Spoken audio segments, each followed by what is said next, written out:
Okay. अभी 23 और 24 को बहुत लोगों का पेपर है, तो बहुत सारे लोगों ने रिक्वेस्ट किया था कि सर आप थोड़ा सा ईडी पढ़ा दीजिए। मैंने बहुत सारे लोगों को ये बोला था कि मैं तुमको या तो क्लास ले लूँगा जूम में, या तो मैं तुमको यूट्यूब में पढ़ा दूंगा, ठीक है। तो अब क्लास लेने का शाम को टाइम नहीं मिल पा रहा है, तो मैं सोचा कि दिन में क्लास ले लेता हूँ और अब शाम को स्ट्रीम कर दूंगा। ओके। तो इंजीनियरिंग ड्राइंग है ना, तो निम्मी की एक पीडीएफ डली थी, उसमें हमको पढ़ना था। हाँ, हम लोग पढ़ रहे थे, मतलब साल भर हमने उसी से निम्मी की पीडीएफ से पढ़ा है। तो हम लोग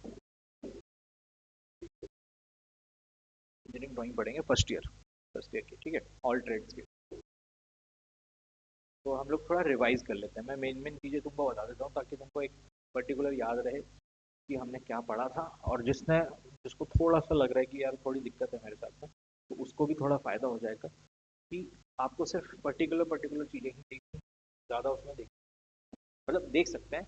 है तो ब्रॉड लेवल है पढ़ने के लिए। आपको देखो, जैसे भविष्य में आप तैयारी कर रहे हैं अगर पीएसयू वगैरह की, तो ये सारी चीज़ें आती है एग्जाम, बट लेकिन अगर आप एग्जाम्पल के लिए अभी फ़िलहाल अगर फोकस कर रहे हैं एग्जाम, तो उसके लिए बहुत बहुत ज़्यादा ज़रूरी चीज़ें हैं, मैं वो बता देता हूँ। ज़्यादा ज़्यादा ज़्यादा चीज़ें नहीं, बेसिक चीज़ें। तो पहले आते हैं कम्युनिकेशन। क्या होता है कम्युनिकेशन? कम्युनिकेशन में दो चीज़ें होती हैं, एक होता है रिसीवर और एक होता है सेंडर। एक इन्फॉर्मेशन भेजने वाला और एक रिसीवर जो इन्फॉर्मेशन को रिसीव करता है। तो अब उनके बीच में जो माध्यम होता है, उनके बीच में मीडियम होता है उस चीज़ को रिसीव करने के लिए, तो वो माध्यम कई प्रकार के हो सकते हैं, है ना। वो बहुत सारी लैंग्वेजेस में हो सकते हैं। तो वो लैंग्वेज जो होती है वो होती है पांच टाइप की, पांच छह टाइप।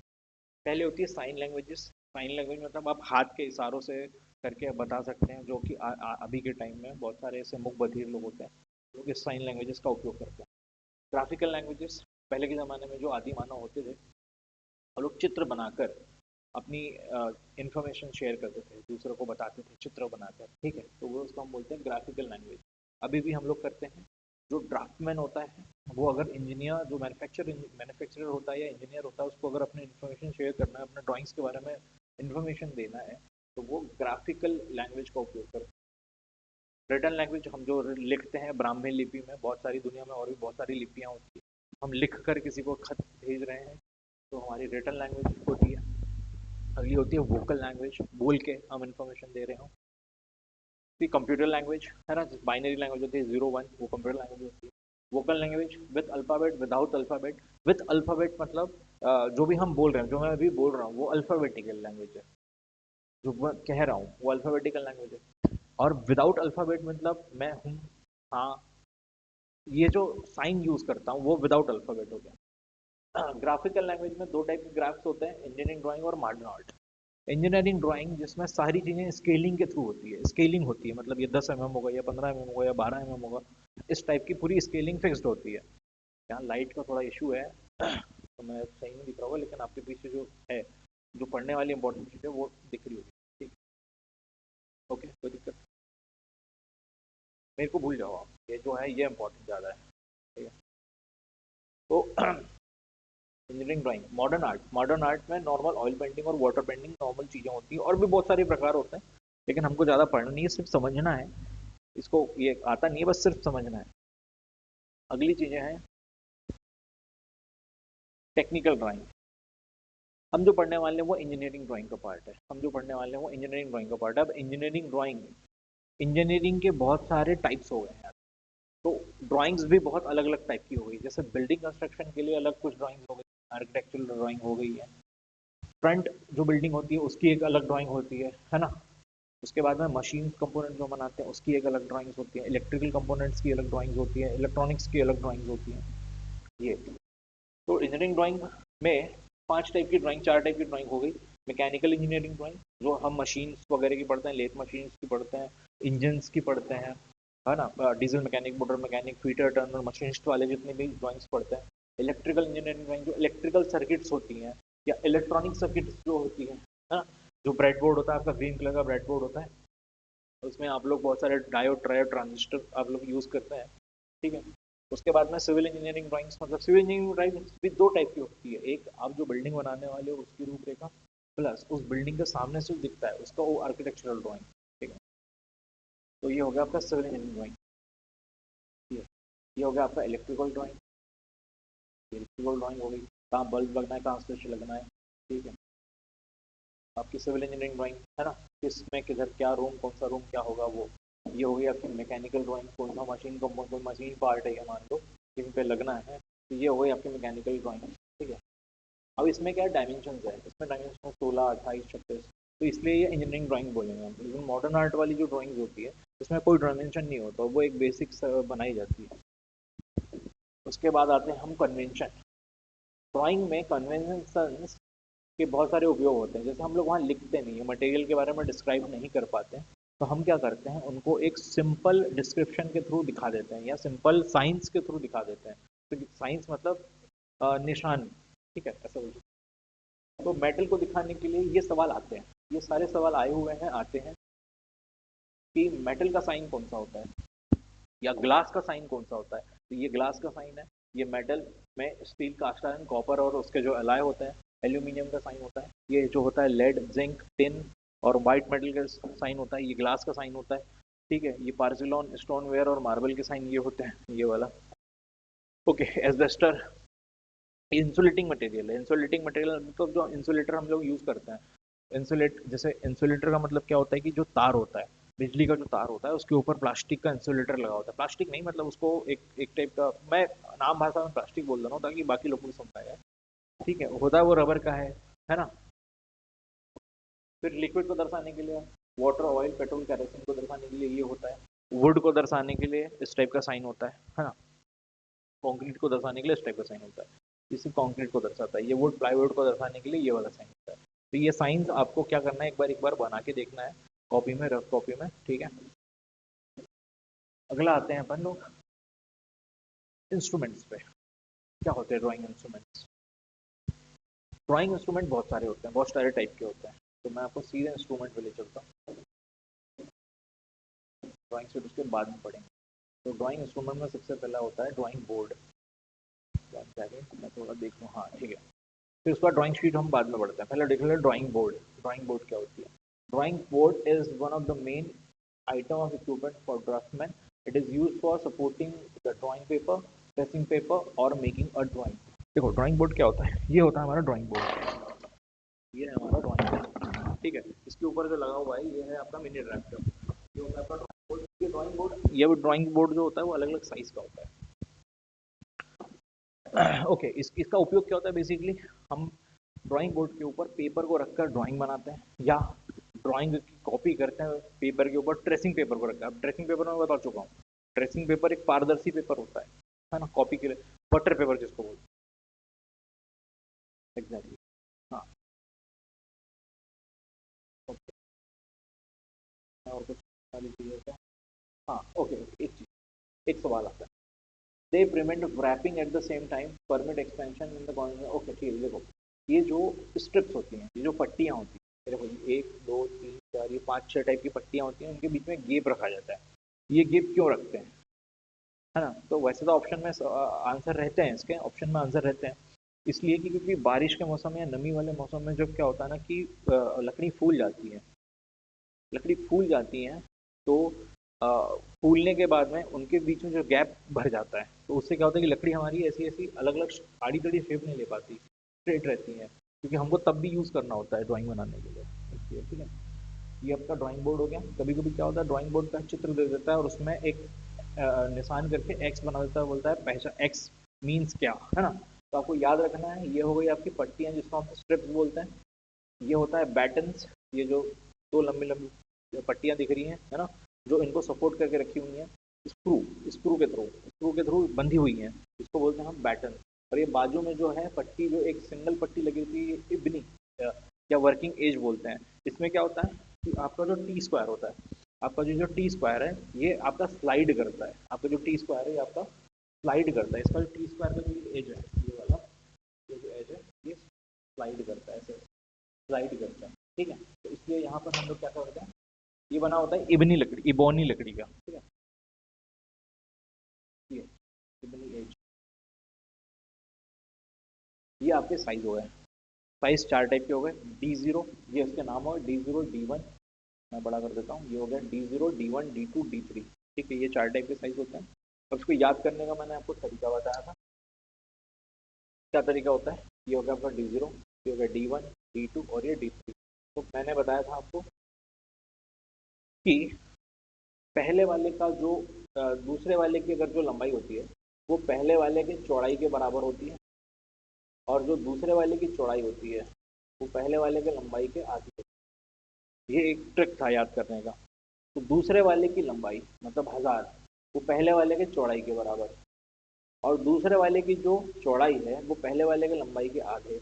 अब 1500 का आधा 750 होता है, एक अपवाद है, 700 लिखना है अपन को, बस याद रखना है। और बाकी इन दोनों की 25-25 हाइट हो गई और इन दोनों की 15-15 हाइट होगी, बस ये याद रखना है। ठीक है, यहाँ पे भी सेम वैसे ही, दूसरे वाले की जो लंबाई है इसके चौड़ाई के बराबर, और दूसरे वाले की जो चौड़ाई है वो इसके लंबाई के आधी, वैसे ही यहाँ पर भी इसके नीचे वाले की जो लंबाई है वो इसके चौड़ाई के बराबर, और नीचे वाले की जो चौड़ाई है वो इसके लंबाई के आधी, मतलब 3.5। ठीक है, इससे याद हो जाएगा आपको। सिर्फ पहले वाले की याद रखनी है आपको मेनली, 1500 इंटू 1000 इंटू 25। आगे आगे बढ़ते हैं। T square, T square same size होता है। टी स्क्वायर क्या होता है? ये होता है आपका टी स्क्वायर, है ना, ये बताया था मैंने, ये होता है टी स्क्वायर। टी स्क्वायर का काम क्या होता है? आपका हॉरिजॉन्टल स्ट्रेट लाइन खींचना, या टी स्क्वायर के साथ में सेट स्क्वायर का उपयोग करके आप लोग वर्टिकल लाइन खींचते हैं, क्षैतिज जिसको बोलते हैं, वर्टिकल लाइन खींचने के लिए ज्यादातर मैक्सिमम उपयोग किया जाता है। ठीक है, ओके।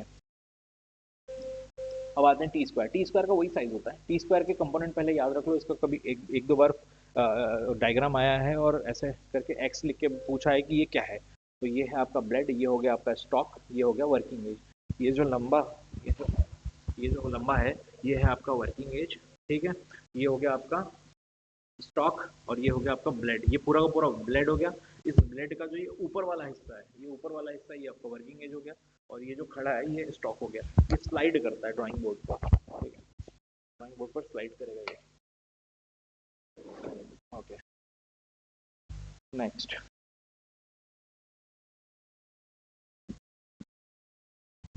इसका साइज क्या होता है? टी स्क्वायर का साइज क्या होता है?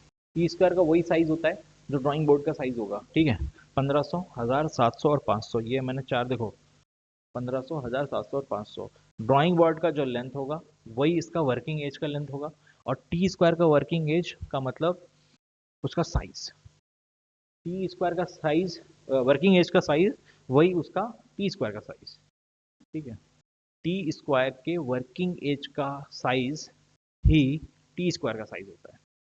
मतलब टी स्क्वायर को आप डिफाइन ही उसके वर्किंग एज की लेंथ पे डिपेंड करते हैं। Okay, next. अब ड्राफ्टिंग मशीन्स, ओके, देखो ये सारी चीज़ें मैंने समझा चुका हूँ, बीट एकदम एकदम मतलब डिटेलिंग में समझाया हूँ। अब यहाँ पे आते हैं इंस्ट्रूमेंट, क्या क्या इंस्ट्रूमेंट होते हैं। तो इंस्ट्रूमेंट में इरेजिंग शील्ड हो गया पहले, पहले क्या गया, इरेजिंग शील्ड। हाँ, जब भी हम कोई ड्राइंग बनाते हैं, जब भी हमने कोई बहुत बड़ी ब्रॉड सी ड्राइंग बनाया और उस ड्राइंग में हम क्या करते हैं, मतलब छोटा सा हमको कोई है, तो इरेजिंग शील्ड में क्या होता है, अलग अलग टाइप के साइज बने होते हैं, प्लास्टिक का होता है और उसमें अलग अलग टाइप के साइज बने होते हैं। हम जितने भाग को मिटाना है उसके ऊपर उसको रखते हैं, और वहाँ से रबर से हम लोग इरेजिंग इरेजर से हम लोग मिटा देते हैं, तो वो मिट जाता है।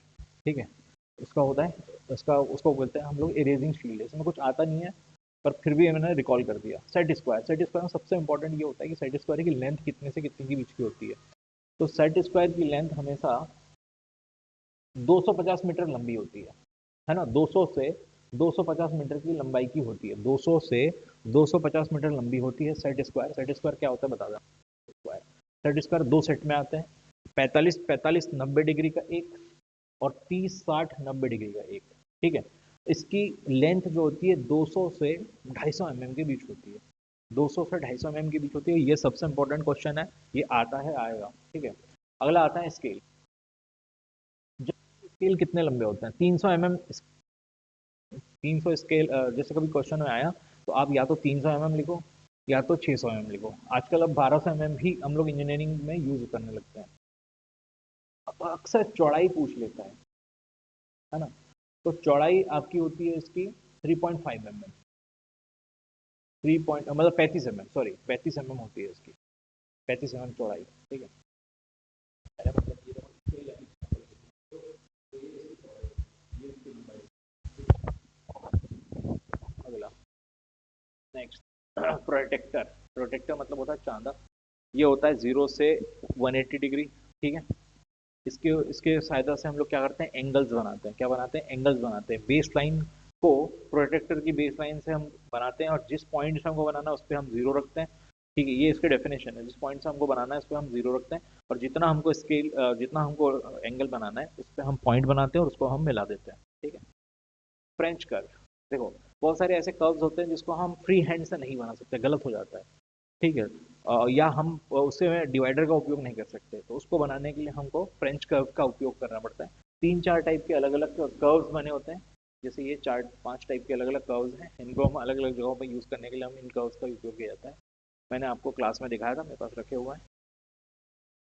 ओके, अब आते हैं कंपास। कंपास क्या होता है, देखो कंपास का उपयोग क्या होता है, पहले तो देख लेते हैं होता क्या है। एक में नी जॉइंट होता है, और एक नॉर्मल नॉर्मल आपका उसका मतलब लेग होता है। उस नॉर्मल लेग पे क्या होता है ना, आपका दोनों साइड में सुई के नोक के आकार, मतलब नुकीले टाइप के दो इंस्ट्रूमेंट लगे होते हैं। इसका उपयोग क्या होता है, इसका उपयोग होता है जैसे हमको लाइंस काटनी है ना, या हमको एक ड्राइंग से दूसरे ड्राइंग में हमको डायमेंशन को ट्रांसफर करना है।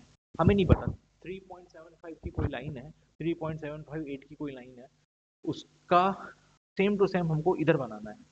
तो 3.785 का हमने क्या कर दिया, ये एक टांग है, ये एक टांग है मान लो, तो हमने क्या किया, इसको यहाँ से हमने मेजर किया, और उसको हम दूसरे इसमें रख के हम लोग ऐसे काट देते हैं।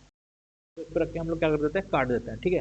तो हमको पता चल जाता है कि यहाँ से इस पॉइंट के बीच में वही सेम डिस्टेंस है जितनी डिस्टेंस हमारी दूसरी ड्राइंग में है, ठीक है। तो ड्राइंग से ट्रांसफर करने के लिए हम लोग ज़्यादा यूज़ करते हैं। या अब देखो लार्ज कंपास का मतलब क्या होता है, ये तो कंपास का उपयोग बता दिया। लार्ज कंपास का बड़े सर्कल बनाने के लिए, as a rule, while drawing a concentric circle, a small circle should be drawn first before the central hole gets born. एक चीज सावधानी मैंने बताया था तुमको, कि जब भी आप बहुत बड़े आप वृत्त बनाएंगे, बहुत बड़े सर्कल बनाएंगे, तो आपको क्या करना है, सबसे पहले एक छोटा सर्कल ड्रॉ करना है। बाद में आपको उसी के सेंटर से आप फिर अब बड़ा सर्कल बना सकते हैं, ठीक है। अब उस सर्कल को मिटा देना है। ओके, अब आते हैं लार्ज डिवाइडर पे। ये होता है डिवाइडर, इसके दोनों टांगों पे कीले होते हैं। कंपास में क्या होता है, एक टांग नुकीली होती है और एक टांग पे पेंसिल लगी होती है। ग्रेफाइट की लीड या पेंसिल बोल सकते हैं हम उसको, तो मेनली ग्रेफाइट की लीड ही लगी होती है। ओके,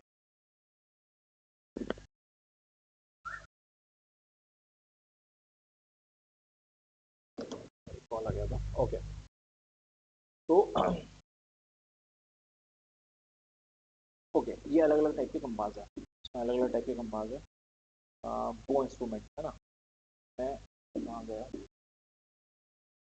ये सारे मैंने आपको डिफाइन किए हुए हैं, अलग से बनवाए भी थे। तो इसको थोड़ा सा और पढ़ लेना, आप लोग थोड़ा देख लेना। वैसे तो इसको नहीं आते होता ना, क्योंकि बहुत सारे टाइप होते हैं, बहुत सारे कंपास के मतलब टाइप्स होते हैं। तो ड्रॉप स्प्रिंग बो पेन, हाँ इसमें ना दो जॉइंट्स आपको ज़रूर याद रखने हैं, कि इसमें दो टाइप के जॉइंट्स होते हैं।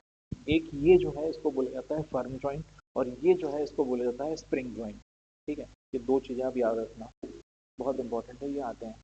Drop spring bow pencil and pen are designed for drawing multiple identical small circle, example rivet hole. Okay, ठीक है। ये सिंगिंग पेन, लेंथनिंग बार, हाँ देखो ये एक टाइप की एक्सपेंडेबल बार है। इसमें क्या होता है ना, कि जैसे आपने ये एक छोटा सर्कल बना सकते हैं, इससे आप इसमें छोटा सर्कल बना सकते हैं, लेकिन अगर मैं इसमें टांगे बढ़ा दूँ, टांगों की लेंथ बढ़ा दूँ, है ना, तो उसमें क्या होता है कि आप बहुत और भी बड़ा सर्कल आप बना सकते हैं। तो उसके लिए उपयोग करते हैं हम लोग लेंथनिंग बार का।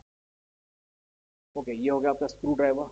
ये लीड केस, पिन कैप, इसके अलावा पेंसिल की ग्रेड्स, ये बहुत इंपॉर्टेंट है। ग्रेड ऑफ पेंसिल क्या होता है, इंस्ट्रूमेंट, अगला इंस्ट्रूमेंट है ग्रेड्स, सॉरी पेंसिल।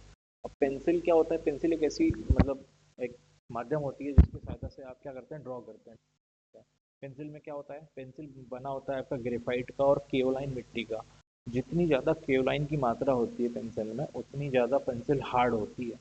आपने पेंसिल के पीछे में एच बी लिखा होता है ना, तो वो पेंसिल एच बी जो है वो पेंसिल का ग्रेड है। उसका मतलब होता है हार्ड एंड बोल्ड। ठीक है, उसका मतलब होता है hard and bold. H B का मतलब होता है हार्ड एंड बोल्ड। तो पेंसिल तीन टाइप की होती है, एक medium grade, soft grade, medium grade and hard grade.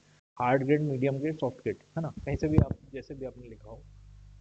Okay, सबसे हार्डेस्ट, देखो ये क्वेश्चन हमेशा आया है कि the hardest pencil is 9H grade. 9H grade की पेंसिल सबसे हार्डेस्ट पेंसिल होती है, और सॉफ्ट ग्रेड की पेंसिल होती है 7B। तो हम लोग एक जगह बना लेते हैं। ओके, देखो पहले हम लिख लेते हैं हार्ड ग्रेड, ठीक है, और फिर लिख लेते हैं हम लोग soft grade, sorry medium grade. ठीक है, हम लोग लिख लेते हैं, सेकेंडली लिख लेते हैं मीडियम ग्रेड। ठीक है, पहले होता है hard grade, medium grade and soft grade. अब जो हार्ड ग्रेड की पेंसिल होती है वो स्टार्ट होती है 9H से। ये हो गया एच, एच बी, बी, और ये हो गया 2H, ये हो गया 3H, ये हो गया 9H, 8H, 7H, 6H, 5H और 4H। ठीक है, 9H से स्टार्ट होती है, 6 टाइप की पेंसिल होती है, ये 5 टाइप की पेंसिल होती है और ये भी 6 टाइप की होती है। तो ये हो गया 2B, 3B, 4B, 5B, 1 2 3 4, 6B और 7B। ठीक है, तो इसमें सवाल ये आते हैं, वो है आपके हार्ड ग्रेड की पेंसिल, ये हो गई आपकी हार्ड ग्रेड की पेंसिल, ये हो गई आपकी मीडियम ग्रेड की पेंसिल, और ये हो गई आपकी सॉफ्ट ग्रेड की पेंसिल। तो इसमें सबसे सवाल आते हैं, ये याद रखना है आपको। इसमें सबसे ज़्यादा सवाल ये आता है कि सबसे ज़्यादा हार्ड ग्रेड की पेंसिल कौन सी होती है। तो ये होती है 9H ग्रेड, सबसे ज़्यादा हार्डेस्ट। और सबसे ज़्यादा सॉफ्ट ग्रेड की पेंसिल होती है, ये होती है 7B। पेंसिल जो बनी होती है वो बनी होती है केओलाइन की, केओलाइन प्लस ग्रेफाइट की, केओलाइन प्लस ग्रेफाइट की बनी होती है, जिसमें जितना ज़्यादा केओलाइन की मात्रा उतना ज़्यादा आपकी हार्ड पेंसिल होती है। सबसे ज़्यादा हार्ड ग्रेड की पेंसिल होती है 9H, और सबसे ज़्यादा सॉफ्ट ग्रेड की पेंसिल होती है 7B, और सबसे ज़्यादा मीडियम ग्रेड की पेंसिल होती है H। हमेशा हमेशा याद रखो, सबसे ज़्यादा मीडियम ग्रेड की पेंसिल होती है H, मतलब यहाँ से हार्ड, ये थोड़ा सॉफ्ट, ये उससे सॉफ्ट, ये उससे सॉफ्ट, ये उससे सॉफ्ट। मतलब अगर आप यहाँ से स्टार्ट करते हैं तो सॉफ्ट की तरफ जाते हैं, और अगर यहाँ से स्टार्ट करते हैं तो आप हार्ड की तरफ जाते हैं। मतलब इससे ज़्यादा हार्ड ये, इससे ज़्यादा हार्ड ये, इससे ज़्यादा हार्ड ये, इस टाइप का मैंने आपको समझाया था। ठीक है, तो आप याद कर लो, ये सबसे ज़्यादा हार्ड, ये सबसे ज़्यादा सॉफ्ट, और ये सबसे ज़्यादा मीडियम। नेक्स्ट, हमको किस 3 टाइप की पेंसिल का सबसे ज़्यादा उपयोग करना होता है, एच ग्रेड, एच बी और 2H, ये सबसे ज़्यादा उपयोग करना होता है। अब आते हैं लाइन्स पे, लाइन्स कितना टाइप। ओके, अब आते हैं ड्राइंग शीट पे, हो जाते हैं ड्राइंग शीट पे। ड्राइंग शीट के टाइप्स, ड्राइंग शीट के टाइप्स को याद करने का तरीका होता है। देखो व्हाइट कलर की शीट्स होती हैं और ये होते हैं उनके टाइप, ये होते हैं टाइप। ओके, तो 2 टाइप के साइज होते हैं, एक ट्रिम्ड साइज होता है और एक अनट्रिम्ड साइज होता है। अब और अनट्रिम्ड मैंने समझाया था आपको। देखो क्या होता है, ड्राइंग शीट को जब हम रख रखाव करते हैं, मोड़ते हैं, तो उसके किनारे या कोने हमेशा फट जाते हैं। तो हम क्या करते हैं, हम लोग एक एक्सपेंडेबल साइज अलग से रखते हैं, उस साइज को हम बोलते हैं अनट्रिम्ड साइज। ट्रिम्ड साइज मतलब हम जिसको काट के अलग कर सके और फिर हम उसको ड्राफ्टमैन को सौंप सके या मैन्युफैक्चरर को सौंप सके, वो होता है हमारा ट्रिम्ड साइज, जिसको हम फाइनल साइज भी बोलते हैं, और जिसको हम मार्जिन लाइन वाली साइज भी बोलते हैं। ठीक है, ट्रिम्ड साइज को याद करने का एक ट्रिक होता है, वो ट्रिक मैं आपको फिर से बता देता हूँ। ठीक है, देखो आपको याद रखना है, ये हो गया आपका साइज के नेम। आपको सिर्फ याद रखना है लेंथ और विड्थ, लंबाई और चौड़ाई किसकी, पहले वाले की, 1189 इंटू 841। ठीक है, 1189 इंटू 841, बाकी जो दूसरे होंगे वो ऑटोमेटिक आपको याद रख जाएंगे। तो बाकी A1, A2, A3, A4 और A5 आपके दूसरे वाले की जो लंबाई होती है, दूसरे वाले की जो लंबाई होती है वो पहले वाले के चौड़ाई के बराबर, और दूसरे वाले की जो चौड़ाई होती है वो पहले वाले के लंबाई का आधा होती है। ये याद रखने की ट्रिक है ताकि आप सिर्फ फर्स्ट वाले को याद कर सको और बाकी के जो साइज होंगे वो अपने आप याद होते जाएंगे। ठीक है, ओके। तो आपको मैंने ट्रिक बताया था याद करने की, क्या होती है कि आपको सिर्फ पहले वाले साइज को याद रखना है। पहले वाला जो साइज है A1 है, जिसका लंबाई कितना है 1189 मिलीमीटर होना चाहिए। ठीक है, ये सारे मिलीमीटर में, मिलीमीटर में। तो पहले वाले का साइज कितना है 1189 टू 841।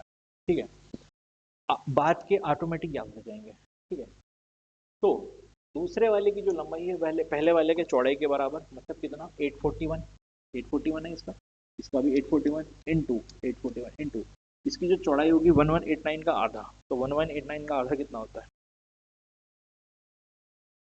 1189 का आधा होता है 594, वो होता है 594। अब A2, A2 जो साइज होता है पेपर का, A2 साइज की जो लंबाई होगी वो उस वाले के चौड़ाई के बराबर, मतलब 594 इंटू इसकी जो A2 की जो चौड़ाई होगी वो 841 का आधा होगी। 841 का आधा मतलब कितना होता है, वो होता है 420। पॉइंट नहीं लिखना है, वो होता है आपका 420। A3 का जो लंबाई होगी वो इसके चौड़ाई के बराबर, मतलब 420, और A3 की जो चौड़ाई होगी वो 594 के आधे होगी। 594 के आधे मतलब 297। मैं साथ में करते जा रहा हूँ। A4 साइज की जो लंबाई होगी वो ऊपर वाले के चौड़ाई के बराबर, मतलब 297 इंटू ऊपर वाले के इसकी जो चौड़ाई होगी ऊपर वाले के लंबाई के आधे, मतलब 210। अब A5 की जो लंबाई होगी वो ऊपर वाले के चौड़ाई के बराबर, मतलब 210, और नीचे वाले की चौड़ाई वो ऊपर वाले के आधे, मतलब 297 डिवाइडेड बाई 2, 297 डिवाइडेड बाई 2 मतलब 148। तो ये ट्रिक है, आप याद, इसको मैंने बताया था बार बार और उसको मैं बार बार बताता हूँ। आपको सिर्फ पहला वाला साइज याद रखना है 1189 to 841 A0 का साइज याद रखना है। दो तीन सवाल ऐसे आते ही हैं ड्राइंग शीट के, अब आप मिला सकते हैं आपके वही same size 841 into 1189, 841 into 594, 594 into 420, 420 297, 297 into 210, 210 into 148। इसको ले लिया। तो हम जो आधा कर रहे हैं ना, जो हर शीट के लेंथ को आधा कर रहे हैं उसी को हम हाल्विंग बोलते हैं।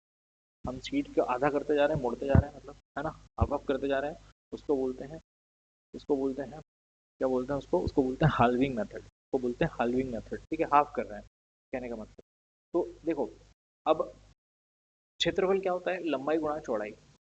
एक की लंबाई दूसरे की चौड़ाई के बराबर, लेकिन दूसरे की चौड़ाई लेंथ के आधी हो गई, इसका मतलब क्षेत्रफल भी आधा हो गया, है ना।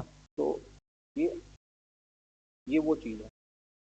ओके, कि जो आ गया, हाँ, ये पूछता है हमेशा कि जो A1 का क्षेत्रफल होगा वो A0 का क्षेत्रफल जो होगा वो A1 के क्षेत्रफल के दुगना।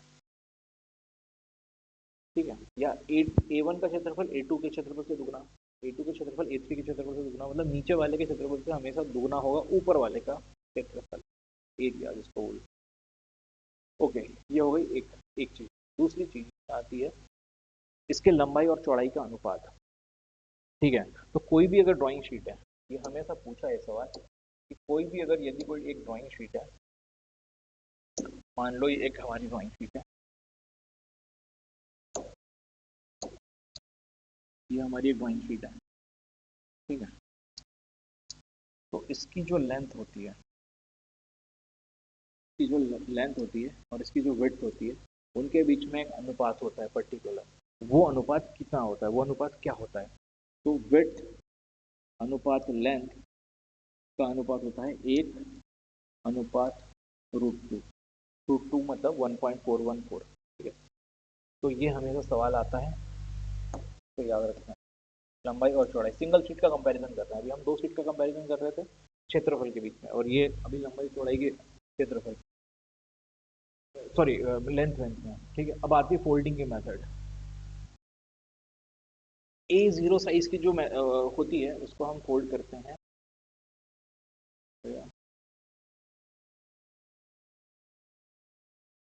ठीक है। फोल्डिंग तो प्रैक्टिकल से समझ में आता है। अब आपको मैं ड्राइंग शीट का वो बता रहा हूँ कि क्या क्या इसमें चीज़ें होती है। सिंबल ड्राइंग शीट में सबसे पहली साइज होती है अनट्रिम्ड साइज।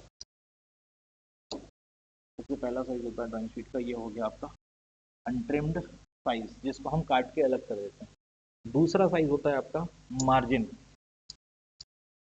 दूसरी लाइन को हम बोलते हैं मार्जिन, और इधर हम ज़्यादा स्पेस छोड़ते हैं ताकि हम उसको ज़्यादा जगह छोड़ दें, ठीक है। ये होता है आपका अनट्रिम्ड साइज, ठीक है। ये हो गया आपका मार्जिन, मार्जिन लाइन।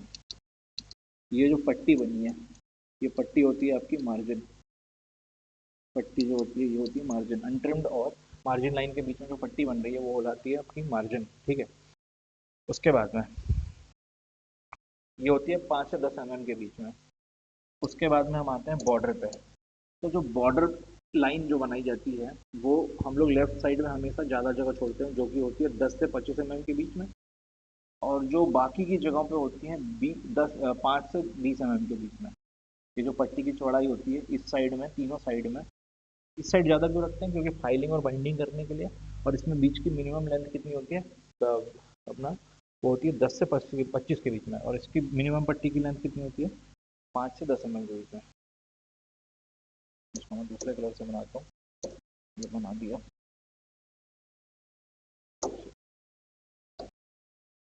ये बना दिया यहाँ पर, बड़ा बड़ा बना दे रहा हूँ। इस लाइन को बोला जाता है बॉर्डर लाइन, बॉर्डर लाइन। और मार्जिन लाइन और इसके बीच में जो पट्टी बनी है ये, इसको बोला जाता है बॉर्डर, बॉर्डर बोला जाता है, हाँ, ठीक है ना। तो ये हो गई आपकी बॉर्डर, ओके। अब एक होती है ग्रिड रेफरेंस, सॉरी इसके बाद में, हाँ, ट्रिमिंग मार्क्स। ट्रिमिंग मार्क्स दो टाइप के बताया था मैंने, दो टाइप के होते हैं, एक आयताकार होता है और एक त्रिभुजाकार होता है। तो आयताकार ये इस टाइप का हो गया जिसकी लेंथ 10 और विड्थ 5 होती है, और ये त्रिभुजाकार होता है समबाहु त्रिभुज, जिसकी 10 और 10 लेंथ होती है, mm लेंथ होती है, ठीक है। तो मैं यहाँ बना देता हूँ, ये इस टाइप के ट्रिमिंग मार्क्स होते हैं, और ये इस टाइप के ट्रिमिंग मार्क्स होते हैं, ठीक है। शायद तुमको याद आ जाएगा, वो चारों कोनों में बनते हैं। ये एक ट्रिमिंग मार्क्स हो गया, और ये एक ट्रिमिंग मार्क्स हो गया, इसको बोला जाता है हम लोग ट्रिमिंग मार्क्स, ट्रिमिंग मार्क्स, ठीक है। इसके बाद में एक ग्रिड रेफरेंस होता है, सॉरी, इसके बाद में हम बनाते हैं ग्रिड रेफरेंस। ग्रिड रेफरेंस में वर्टिकल पर, ग्रिड रेफरेंस हमेशा 2 के गुणे में होते हैं। अगर बहुत क्रिटिकल ड्राइंग है तो हम ज़्यादा ग्रिड रेफरेंस रखेंगे, और सिंपल ड्राइंग है तो हम कम ग्रिड रेफरेंस रखेंगे, और 2 के गुणे में रहेंगे। तो हम मान लो 4 रखते हैं, तो आपके हॉरिजॉन्टल में 1 2 3 और ये 4 हो गए, 1 2 3 4 5 हो गए यार गलती से, ठीक है। हम क्या करते हैं, पहले सेंटरिंग मार्क्स और ओरिएंटेशन मार्क्स समझते हैं। सेंटरिंग मार्क्स चारों साइड्स के आधे को बोलते हैं, ये आधा, शीट का आधा, और ये इस शीट का आधा, इसको हम बोलते हैं सेंटरिंग मार्क्स। और ओरिएंटेशन मार्क्स मतलब ये डायरेक्शन दिखाता है कि किधर आपका ऑपरेटर खड़ा होने वाला है और किधर हमको फाइलिंग करना है, ये आपका ओरिएंटेशन मार्क्स कहलाते हैं, तीर के निशान, ठीक है। ये centering marks, orientation marks, okay. अब हम 4 ग्रिड रेफरेंस रख रहे हैं, ये 1 2 3 और ये 4। वैसे यहाँ पर 1 2 3 और ये 4, ये 1 2 3 और ये 4, 1 2 3 और ये 4। ये जो होते हैं, ये जो वर्टिकल होता है वो इसमें हमेशा हम अल्फ़ाबेटिकली रखते हैं, A B C और ये D। ये हो गया 1 2 3 और ये 4। 1 2 3 और ये 4, ये ए, ये बी और ये सी और ये डी। अब जैसे कोई ड्राइंग बनी है आपकी और आपको कहीं पे चेंज करना है, तो मान लो आपने यहाँ कहीं चेंज किया है, आपने 10 को 10.005 कर दिया मान लो, तो आपको जब यहाँ पे डिस्क्रिप्शन देना है ना दूसरी रिवाइज ड्राइंग में, तो हम ये बोलोगे कि B2 में मैंने जो लाइन थी, ठीक है, तो रिवीजन करने के लिए हम लोग को इसका उपयोग करते हैं। यहाँ रिवीजन लिखते हैं हम लोग, यहाँ पे रिवीजन को लिखते हैं कि जो इससे पहले वाली ड्राइंग में 10 mm था वो 10.005 हो गया, इसको करने के लिए। पर किस सेक्शन में? ये है B2 सेक्शन में, इसके लिए हम लोग को ग्रिड रेफरेंस की जरूरत पड़ती है। ठीक है, अगला देखते हैं। उसके बाद में यहाँ पे होता है टाइटल ब्लॉक। टाइटल ब्लॉक की लेंथ होती है 185 × 65 mm। ये याद रखना है टाइटल ब्लॉक के बारे में। इसमें क्या क्या होता है? कंपनी का नेम होता है, अपना नाम होता है, सारी चीज़ें होती है। अगली चीज आगे देखते हैं। ये हो गया खत्म आपका, थोड़ा सा और डिटेल में यहाँ से जरूर पढ़ना आप। ओके, ये तो आपकी फ्री हैंड ड्राइंग आ गई। Drawing size, drawing board, okay ठीक है। ये बेसिक चीज़ें थी, ये एग्जाम में पूछता है, ये सारी चीज़ें जो है एग्जाम में पूछता है। अब ये जो लाइन है इनको थोड़ा सा पढ़ लेना आप, क्योंकि ये सारी लाइन मैंने समझा दिया था। बस इसमें एक समझने वाला इसमें ज़्यादा कुछ है नहीं, क्योंकि आपको ये रटने पड़ेंगे, याद करने पड़ेंगे, है ना। क्यों उपयोग किया जाता है ये हमने बीच बीच में देखा हुआ था। डायमेंशनिंग के लिए हमको कौन सी लाइन यूज़ करनी है ना। एक्सिस बनाने के लिए हमको कौन सी लाइन यूज़ करनी है, टेस्ट लाइन, डॉटेड लाइन, है ना। ओके, उसके बाद में सॉलिड्स के हमने देखा था, क्यूबॉइड के देखा था, ड्राइंग्स कैसा निर्माण होता है। पैरेलल मेथड की क्या मेथड होती है, तो मेथड तो आपको लिखने नहीं आएगा, जो मेनली जो है थियोरेटिकल पोर्शन वो ज़्यादातर आएंगे, आपको ड्राइंग बनाने के लिए तो आएगी नहीं, वस्तुनिष्ठ प्रश्न। हाँ, बाकी आपको फ्री हैंड ड्राइंग याद करने हैं, ये सारे फ्री हैंड ड्राइंग्स जो हैं वो आपको याद करनी है। आपको पूछ लेगा कि भैया इसको क्या बोलते हैं, इसको क्या बोलते हैं, हाँ, किसको हैंडल बोलते हैं, किसको गाइड बोलते हैं, ये सारी चीज़ें आपसे बनवाया हूँ मैंने, आपको बोला भी है कि 2-2 3-3 बार बना लेना। ओके, उसके बाद में आपको drying of circle, drying of circle की कितनी मेथड होती है, ठीक है। आपको एलिप्स, कोनिकल सेक्शन जो होते हैं 3, पैराबोला, हाइपरबोला और पैराबोला, हाइपरबोला बनाने के लिए कौन सी मेथड्स उपयोग करते हैं, वो सारी मेथड्स के नाम आप लोग एक बार याद कर लेना, पढ़ लेना। ओके, उसके बाद में ओके, ये बोल्ड एंड इटैलिक अक्षर, ये सारे थोड़ा देख लेना। रोमन कौन सा होता है, इटैलिक कौन सा होता है, टेक्स्ट कौन सा होता है और गोथिक कौन सा होता है, ये चार टाइप्स होते हैं, ये आपको याद करने पड़ेंगे। गोथिक सबसे बोल्ड होता है, रोमन थोड़ा सा लाइट होता है और थोड़ा सा लेंथ उसकी ज़्यादा होती है। इटैलिक है ना, होता तो बिल्कुल ही रोमन की जैसे ही है, लेकिन थोड़ा सा आड़ा हो जाता है, बस ये इटैलिक हो गया। और ये टेक्स्ट होता है, इसमें डिजाइंड होते हैं सारे। ये पूछा है क्वेश्चन कि कौन सा टेक्स्ट है और कौन सा गोथिक है। लोअर केसेस में कैसे होता है, ठीक है, इनकी विड्थ कितनी होती है, ये बॉक्स और ये बॉक्स आपको याद करने पड़ेंगे, सारे विड्थ मैंने बता दिए थे आपको। ये आपके साइज है, ठीक है, साइज है जितना भी है। उसके बाद में ये आपके साइज के रेशियो है, लेंथ और विड्थ का रेशियो कितना होता है, ठीक है। तो आपका लेंथ का रेशियो हो गया 7 और विड्थ का रेशियो हो गया 6। और ये सारे रेशियो सेम कौन से होते हैं, ये मैंने अलग से और बना भी आपको कॉपी में लिखवाया था। ये सिंगल स्ट्रोक के कितने कितने, ये कितने रेशियो होते हैं, ये सारे 7:5 वाले रेशियो है, 7:4 वाले कुछ। ये जो 1 होता है वो 7:1 वाला होता है, 0 होता है 7:4 वाला होता है, एमएम में, ठीक है। ठीक है, फिर डायमेंशन प्रैक्टिस, एरो हेड मैंने बताया था आपको। एरो हेड कितने का होता है, 1:1/√3। मतलब अगर उसका लेंथ, चौड़ाई अगर 1 है तो उसकी √3 में उसकी लेंथ होगी एरो हेड की। ये आपका एरो हेड हो गया, ठीक है। ये आपकी लेंथ हो गई और ये हो गई आपकी विड्थ, ये आपकी लेंथ और ये हो गई आपकी विड्थ एरो हेड की।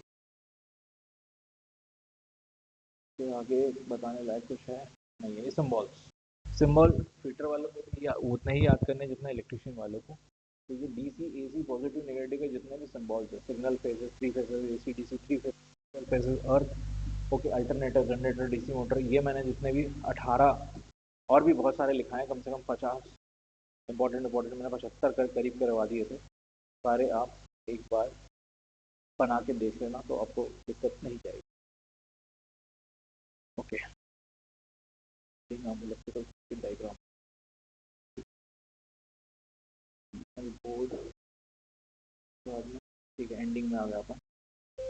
तो बाद में कुछ ये इलेक्ट्रिकल वाले, इलेक्ट्रिशियन वाले और किसी वालों का, तो ये हमने रीडिंग ऑफ ड्राइंग ये पढ़ लिया।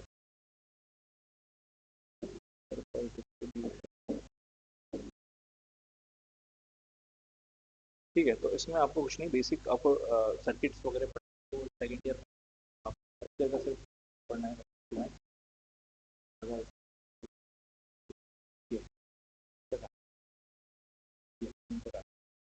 ये वाला चैप्टर ओके। तो ठीक है, ऑल द बेस्ट पेपर के लिए। बाकी कुछ नहीं है, एक बार और इस मैंने जो जितनी भी नोट्स करवाई हैं आपको, आप दोबारा पलट के देखना। वर्क ऑफ कैलकुलेशन में आपको मेटल पढ़ना है, हाँ, वर्क फोर्स एंड एनर्जी पढ़ना है, और आपका जो डेंसिटी वाला चैप्टर है वो थोड़ा इंपॉर्टेंट है, उसको आपको पढ़ना है। और बाकी सिंपल मैथ्स तो बनती है आपसे, सिंपल मैथ के बहुत प्रैक्टिस करवा दिया मैंने। बाकी जो फिजिक्स वाला पोर्शन है वर्कशॉप कैलकुलेशन में, वो आपको अच्छे से करना है, अच्छे से देखना है, फॉर्मूले अच्छे से देखना है, क्योंकि मैक्सिमम फार्मूला ओरिएंटेड क्वेश्चन ही आएंगे। थ्योरेटिकल क्वेश्चन तो पूछता है, लेकिन फार्मूला ओरिएंटेड क्वेश्चन आपको बहुत पूछेगा।